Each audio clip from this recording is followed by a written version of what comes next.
Voilà, toujours un privilège, une joie de partager, d'ouvrir la parole de Dieu. C'est ce qu'on va faire ce matin.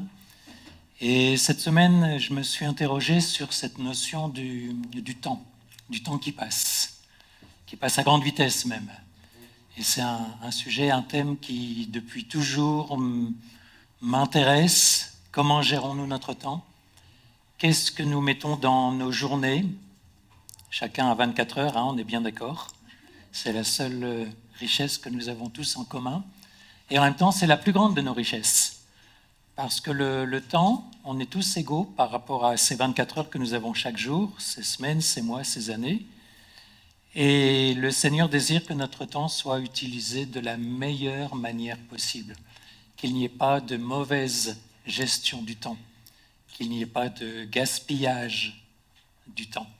Qu'il n'y ait pas de temps perdu dans des futilités, dans ce qui n'est pas vraiment intéressant ou important. Et je me suis interrogé cette semaine là-dessus. Et je me disais, j'avais lu ça il y a un moment déjà, il y a deux sortes de temps. Il y a le temps incompressible et il y a le temps libre.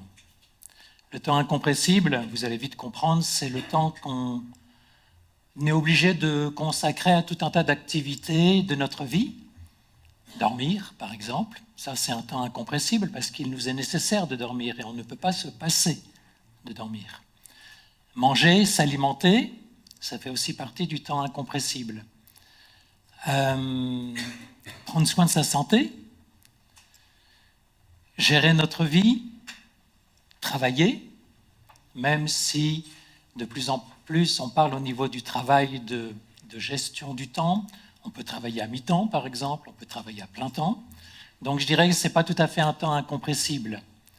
Mais sur nos 24 heures, il y a malgré tout, on peut facilement le voir, 12, 14 peut-être heures qui sont obligatoirement attribuées à ce qu'on ne peut pas éviter. Sinon, ça mettrait toute notre organisation, tout notre système de vie en péril.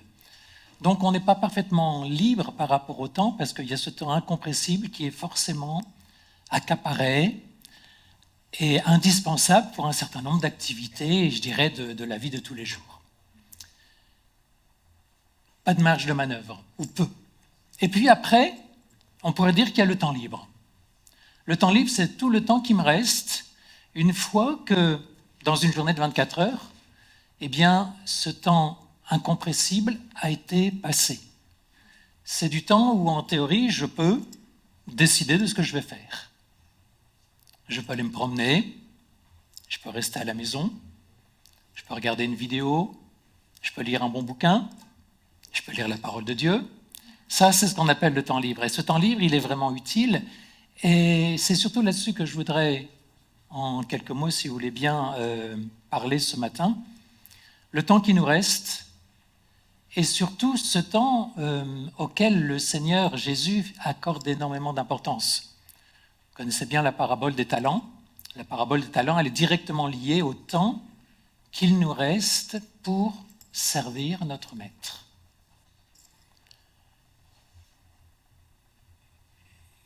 La question qu'on peut se poser tout de suite, c'est finalement, est-ce que mon emploi du temps correspond à celui que mon Dieu, mon Seigneur, a prévu pour moi? Et je crois que c'est une question qu'il nous faut nous poser peut-être à certaines étapes charnières de notre vie. Lorsqu'on fait des grands choix, bien évidemment, le choix d'un endroit pour habiter, le choix d'une famille éventuellement, d'un conjoint, le choix de... Enfin, tous ces grands choix. Mais je dirais, après, chacun de ces choix, chaque jour, va se retrouver confronté à d'autres tout petits autres choix, mais qui sont même tout aussi importants. C'est-à-dire, qu'est-ce que je fais du temps que le Seigneur me donne jour après jour? Alors, on va essayer d'aller un petit peu plus loin. Et je vous propose de lire déjà un verset qui se trouve dans Éphésiens 2.10. Éphésiens 2.10. J'aime beaucoup le livre des Éphésiens. C'est mon livre préféré, je ne sais pas vous, mais c'est un livre qui est tellement riche. Éphésiens 2.10. Voilà ce qui nous est dit. Nous sommes son ouvrage, ayant été créés en Jésus-Christ pour de bonnes œuvres, que Dieu a préparés d'avance afin que nous les pratiquions. C'est-à-dire qu'en amont, déjà, Dieu connaît notre emploi du temps. Et il prépare des bonnes œuvres. Et ces œuvres, nous avons la possibilité soit de les accomplir, soit tout simplement de passer à côté, de les ignorer. Ça, c'est ce que nous dit clairement la parole de Dieu. Donc, il nous faut comprendre et discerner, comme je disais il y a quelques instants, dans les grandes lignes, dans notre vie de manière un petit peu générale, par rapport à des grands choix, mais aussi dans chacune de nos journées en particulier. Et la question qu'on peut se poser, c'est tout simplement, où en es-tu, où en suis-je, bien entendu, dans l'accomplissement de ce plan? On comprend bien qu'il est important de favoriser ce qui est essentiel, ce qui compte, ce qui a de la valeur. Plutôt que d'être un petit peu, vous savez, on a eu de la tempête, on a eu des vagues agitées ces temps-ci, je dirais cette espèce de bateau ou de barque, peu importe, qui est un petit peu ballotté sur les vagues, au gré des éléments, au gré de la force du vent. À ce moment-là, on ne maîtrise plus rien. On ne contrôle plus rien du tout.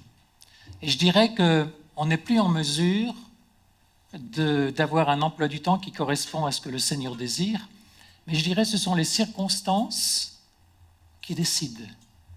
Ça peut être l'adversité qui décide, ça peut être l'épreuve. Et il y a des moments, effectivement, où on n'est pas tout à fait libre de faire ce que l'on aimerait. On est en quelque sorte gêné, on est embarrassé, on est bloqué dans l'accomplissement de ce qu'on aimerait faire.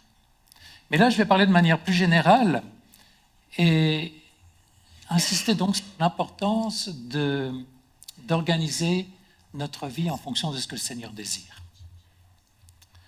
Je faisais référence il y a quelques instants à la parabole des talents.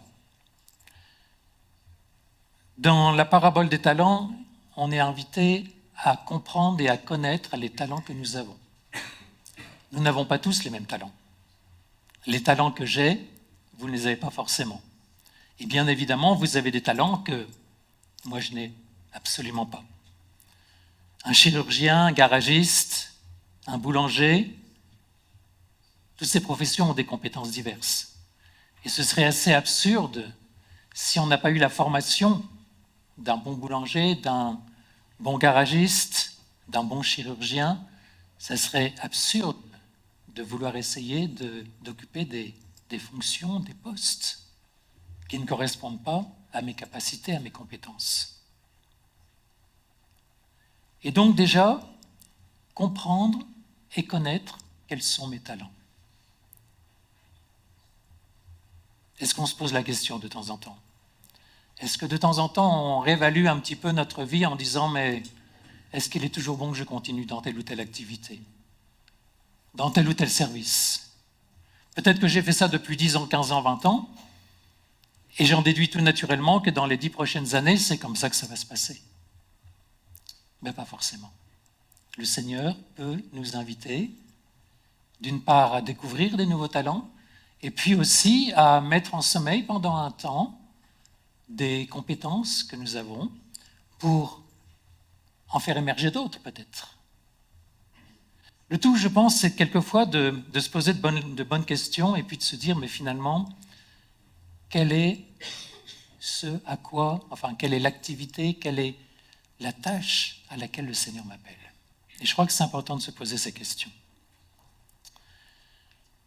De temps en temps aussi, on pourrait avoir ce qu'on pourrait appeler vous savez, des espèces de petits grains de sable désaccordants.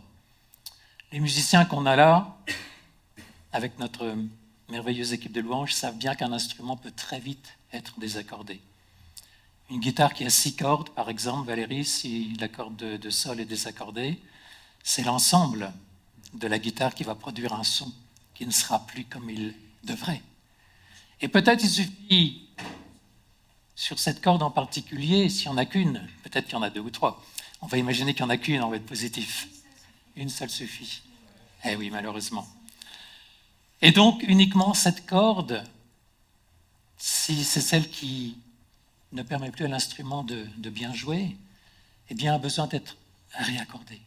Donc, vérifions dans nos vies, est-ce qu'il n'y a pas depuis un moment, mais quelquefois on ne se rend pas immédiatement compte que l'instrument est désaccordé. Peut-être ce sont des personnes autour de nous qui vont nous le dire. Il y a quelque chose dans ta vie là qui n'est plus exactement comme c'était avant. Veillons à demander à notre Dieu, qui est l'accordeur divin, si j'ose dire, eh bien de permettre que notre vie soit accordée correctement. Et quelquefois, on a besoin de se remettre en question, de remettre en cause une partie de notre vie, parce que de manière insensible, les choses ne sont plus comme elles devaient l'être antérieurement. Et il est important de dire, Seigneur, réaccorde-moi. Et ce petit grain de sable qui désaccorde peut-être permet qu'il soit éliminé pour qu'à nouveau je me retrouve bien au centre de ta vie, bien au cœur de ce que tu attends de moi. Faisons attention à ces petits grains de sable qui désaccordent. Et soyons pour cela, bien entendu, à l'écoute de Dieu. Je pense qu'on ne peut pas continuer plus loin sans prendre l'exemple de Jésus. Jésus a pris le temps de se laisser former. Vous le savez bien, une trentaine d'années, on va dire 30, même si c'est un peu plus, un petit peu moins. Pour combien d'années de ministère finalement? 3. Un peu plus de 3 ans. Ça veut dire 10% de ministère par rapport approximativement à 90% de formation. Jésus a pris le temps d'apprendre. Ce n'est pas parce que l'Évangile ne parle pas des 30 premières années, ou très très peu finalement, que Jésus n'était pas en formation. Déjà à l'écoute de son Père. Déjà dans la préparation du plan qu'il allait finalement mettre en œuvre avec son Père pour notre salut en particulier. Jésus était en phase avec son Père. Et on le voit bien, Jésus savait aussi parfaitement bien gérer son temps. On le voit, j'aime beaucoup cet exemple de Lazare. Vous savez, quand Jésus est appelé pour guérir Lazare, mais Jésus ne vient pas. Jésus ne bouge pas. Jésus va laisser passer 48 heures peut-être. Et seulement après va aller, mais sauf que Lazare est mort. Mais Jésus va répondre à ceux qui l'interrogent en disant, mais ce miracle est pour la gloire de Dieu, la gloire de mon Père. Parce qu'au travers de la résurrection de Lazare, Jésus va démontrer de manière extraordinaire la puissance de résurrection que son Père, bien entendu, est capable de faire, de réaliser. Et puis quand on voit juste les 3 années de ministère de Jésus, je me suis souvent posé la question, pourquoi Jésus ne guérissait pas tout le monde?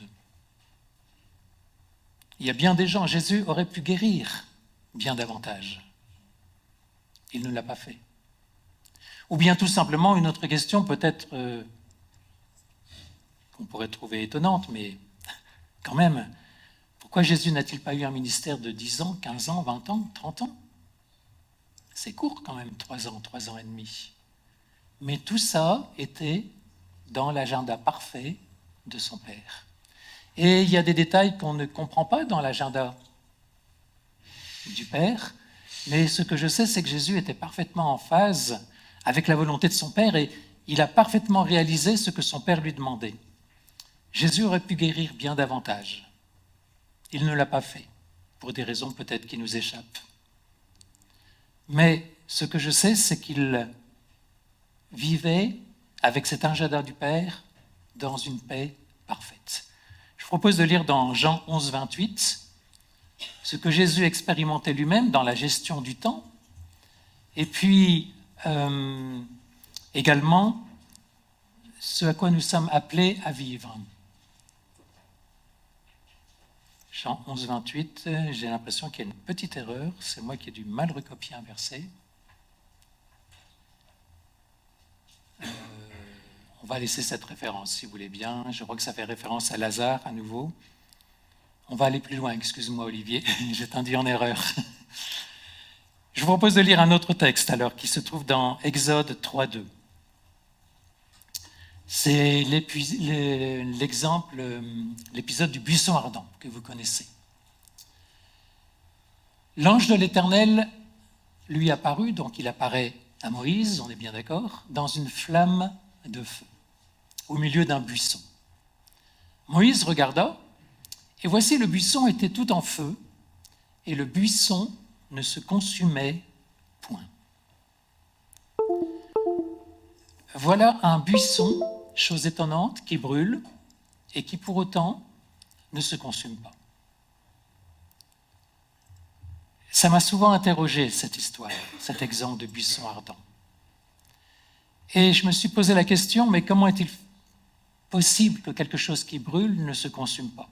Lorsqu'on a une allumette dans les doigts et qu'on craque l'allumette, au bout de quelques instants, il ne reste plus qu'un bout de bâton, on va dire, carbonisé finalement. Il n'en reste plus rien. Et là, il y a cette énergie, cette flamme, cette lumière, cette chaleur, on pourrait dire, du buisson ardent, et qui néanmoins ne se consume pas.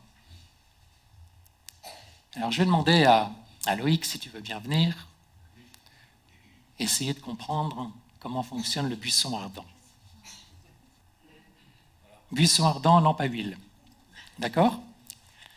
Qu'est-ce qui brûle?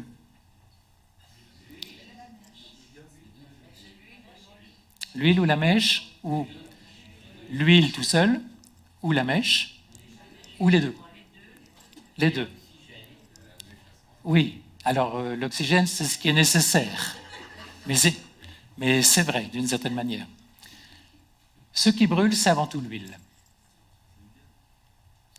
Parce que si la mèche brûlait, au bout d'un moment, très court d'ailleurs, eh bien, la mèche n'existerait plus tout simplement. Et en fait, ce qui brûle, ce qui donne de la lumière, ce qui donne un peu de chaleur, je la sens déjà, c'est une belle lampe à huile, c'est l'huile qui brûle. La mèche ne brûle pas. Alors bien évidemment, si j'avais l'ambition de conserver cette mèche pendant 20 ans, 30 ans, 40 ans, peut-être qu'elle présenterait à la fin quelques signes de défaillance. Mais la mèche ne brûle pas d'elle-même. En fait, cette lumière, cette chaleur, cette énergie n'est produite que par la lumière et non par la mèche. Par l'huile et non par la mèche.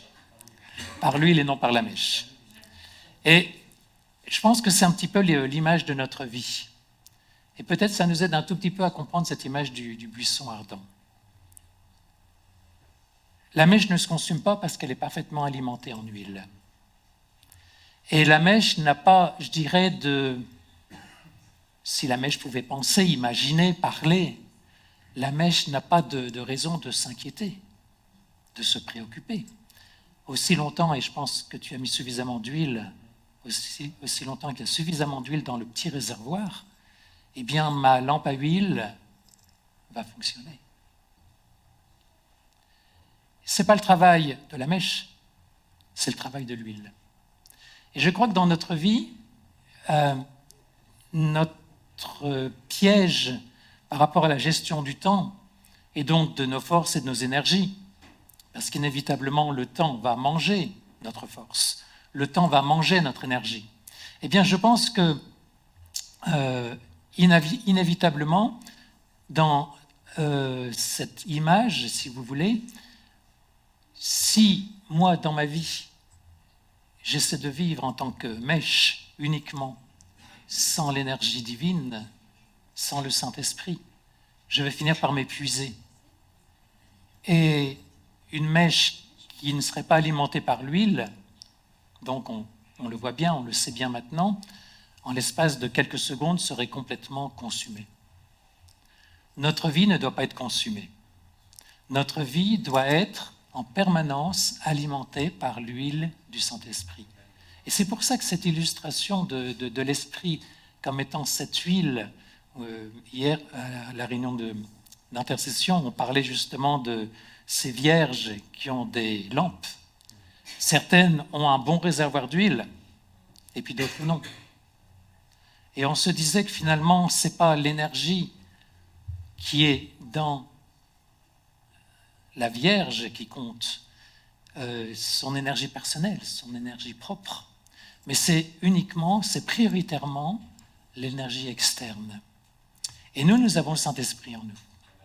Et dans la gestion du temps, dans l'organisation du temps, dans notre capacité finalement à accomplir ce que le Seigneur désire, comme nous devons dépendre de l'huile du Saint-Esprit.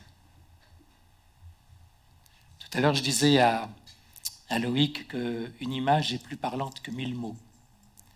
Et je crois que cette image de cette flamme qui brûle, non pas par l'énergie de la mèche, mais simplement grâce aux capacités de l'huile, en quelque sorte, eh bien, est très parlante. Et je voudrais vraiment que l'on puisse considérer que c'est le Seigneur en nous qui est capable d'opérer toutes choses. Mon énergie est limitée. Mes forces physiques sont limitées par la maladie. Les vôtres sont limitées aussi, par l'âge peut-être.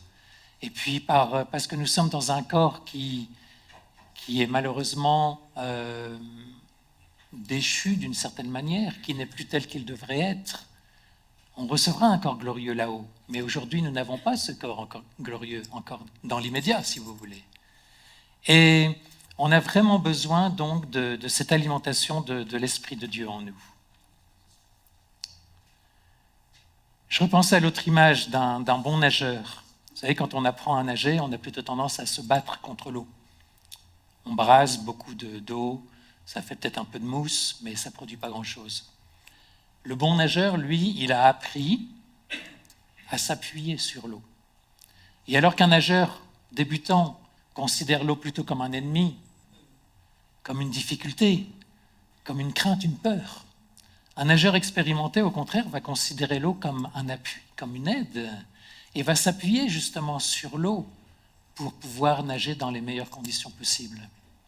Et je crois que c'est un autre exemple que je vous donne comme ça rapidement, mais si nous voulons nager de manière fluide dans notre vie de tous les jours, c'est tellement important, non pas de dépendre de nos propres capacités, compétences, même si nous avons des capacités, mais surtout de laisser la source nous imprégner, nous guider, nous éclairer, illuminer nos vies. On va lire dans Deutéronome 34:7, j'ai encore un ou deux versets à vous proposer, pour montrer que Moïse, il a accompli de grandes œuvres pour Dieu. Alors évidemment, vous allez pouvoir me dire qu'à cette époque-là, il était plus courant de vivre longtemps qu'aujourd'hui. Mais néanmoins, Moïse, qui avait su s'appuyer sur Dieu globalement, même s'il a eu comme chacun de nous des écueils, des difficultés, des failles, Moïse n'était pas un homme parfait. Et la parole de Dieu nous raconte bien quand il a échoué. Mais en tout cas, voilà le témoignage. Moïse était âgé de 120 ans. Lorsqu'il mourut, sa vue n'était point affaiblie, sa vigueur n'était point passée. Moïse avait appris à s'appuyer sur l'Éternel. Et Moïse, nous dit la parole de Dieu, était l'ami de Dieu, l'ami de l'Éternel. Pas étonnant qu'à 120 ans, il était toujours capable d'accomplir la volonté de Dieu, et tout cela, j'imagine, dans la sérénité, dans le calme. On va lire un dernier verset, Éphésiens 5:16, qui est tellement, tellement important, et je dirais qu'il est d'autant plus d'actualité aujourd'hui. Rachetez le temps, car les jours sont mauvais. Et je disais hier à la réunion de prière, il y a 5 ans, 10 ans, 15 ans, 20 ans, je n'aurais pas dit les jours sont mauvais. J'aurais dit oui, peut-être les jours ne sont pas très bons. Peut-être que le monde ne va pas beaucoup mieux. Mais aujourd'hui, sans être un prophète de malheur, bien évidemment, mais tous les événements nous montrent que les jours sont mauvais. 3 signes, juste pour terminer, qui nous montrent que les jours sont mauvais. Israël, et vous connaissez les prophéties sur Israël, qui nous dit qu'Israël, à la fin des temps, sera une pierre pesante pour les nations. Ça, c'est dans Zacharie, chapitre 12, vous pourrez le relire, Zacharie 12. Israël, premier signe. Deuxième signe, les bouleversements climatiques, les tremblements de terre, les saisons qui n'existent plus ou qui sont totalement déréglées. La parole de Dieu le dit également. tremblements de terre en particulier. Deuxième signe qui montre que les temps sont mauvais. Et puis troisième signe qui nous montre que les temps sont mauvais, l'immoralité, le bien appelé mal et le mal appelé bien. Si vous allez, vous n'allez pas, mais si vous alliez sur les bancs de l'Assemblée nationale, vous pourriez voir largement que le bien est appelé mal et que le mal est appelé bien. C'est un troisième signe pour moi que les temps sont mauvais. Donc Israël, le dérèglement climatique, on pourrait faire d'une prédication là-dessus, mais ce n'est pas du tout mon objet ce matin. Et les lois morales, ou la morale dans son ensemble, le comportement des humains aujourd'hui, qui à bien des égards est pire que ce qui se passait à Sodome et Gomorrhe, décadent, on peut parler de décadence absolue, dans l'Occident en tout cas. Et donc les temps sont mauvais, les jours sont mauvais. La parole de Dieu nous invite également à veiller, à scruter les temps, à observer les événements et à en tirer des bonnes conclusions. Et qu'est-ce qui est juste en amont de les jours sont mauvais? Racheter le temps. C'est-à-dire que notre temps soit considéré comme précieux, comme utile, comme bien utilisé, et non gaspillé, vilipendé. Juste quelquefois, vous connaissez cette expression, je passe le temps. Je passe le temps. Ça veut dire, j'attends que les choses se passent. Ou je tue le temps.